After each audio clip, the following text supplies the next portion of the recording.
ԱՄՆ նախագահ Դոնալդ Թրամփի Ուկրաինայի հարցում անընդհատ փոփոխվող դիրքորոշումը կարելի է բացատրել հակամարտության ավարտի նկատմամբ նրա անտարբերությամբ։ Այս մասին ասել է ՆԱՏՕ-ում ԱՄՆ նախկին դեսպան Իվո Դալդերը, հաղորդում է The New York Times-ը։ Նրան չի հետաքրքրում, թե ինչպես է այն ավարտվելու կամ ինչ հետևանքներ կունենա։ Կարևորը միայն այն է, որ այն ավարտվի, եւ դա ամրապնդում է նրա հավակնությունները Նոբելյան խաղաղության մրցանակի համար, ասել է նա։ Հոկտեմբերի 22-ին ԱՄՆ ֆինանսների նախարար Սկոտ Բեսենթը հայտարարել է հակառուսական պատժամիջոցների զգալի ավելացման մասին, որոնք շուտով կգործեն։ Նա նաև ասել է, որ Թրամփը հիասթափված է Մոսկվայի եւ Կիևի միջև բանակցությունների հակամարտությունը լուծելու ներկայիս կարգավիճակից։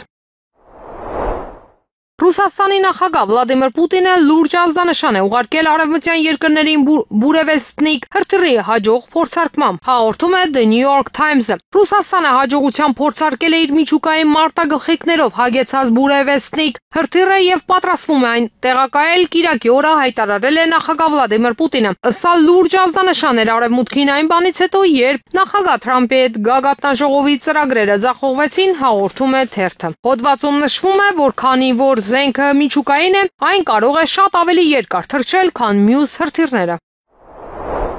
Չնայած Ռուսաստանի դեմ Եվրամիության 19-րդ պատժամիջոցների փաթեթում ռուսական հեղուկացված բնական գազի ներմուծման ապագա արգելքի ներառմանը Եվրամիությունը մնում է վառելիքի ամենամեծ գնորդը, հաղորդում է The Guardian-ը հղում անելով էներգիայի եւ մաքուր օդի հետազոտությունների կենտրոնի տվյալներին։ Եվրամիությունը մնում է ռուսական հեղուկացված բնական գազի ամենամեծ գնորդը, գնելով ռուսական հեղուկացված բնական գազի արտահանման կեսը, նշվում է զեկույցում։ Հրապարակման համաձայն նրան հաջորդում են Չինաստանը 22% եւ Ճապոնիան 18%։ Ավելին, լրագրողների տվյալներով Դաշինքը խողովակաշարային գազի ամենամեծ գնորդն է, կազմելով 35%։ Չինաստանը եւ Թուրքիան 29%, նույնպես գնում են մոտ 30%։ Եվրոպայի ռազմավարական ինքնավարության ուղղությունը իրականում նշանակում է կախվածություն Միացյալ Նահանգներից, այս մասին հաղորդում է China Daily։ Եվրամիության կողմից հռչակված ռազմավարական ինքնավարությունը կարծես թե նշանակում է Չինաստանի հետ համագործակցությունից հրաժարվելը, այլ ոչ թե Վաշինգտոնից կառուցվածքային կախվածության բարդ խնդրի լուծումը, նշել է թերթը։ Այս ֆոնին ֆոն դեր Լեյենը հայտարարել է, որ Եվրամիությունը կարող է այսպես կոչված առևտրային բազուկա կիրառել Չինաստանի դեմ Պեկինի հետ առևտրային դիմակայության պայմաններում։ Ակտիվի լրագրողները հայտնել են, որ ֆոն դեր Լեյենը խստացրել է իր ռետորաբանությունը, համեմատելով Չինաստանի կողմից հազվագյուտ մետաղների նկատմամբ վերահսկողությունը Եվրոպայի նախկին կախվածության հետ ռուսական բրածո վառելիքից։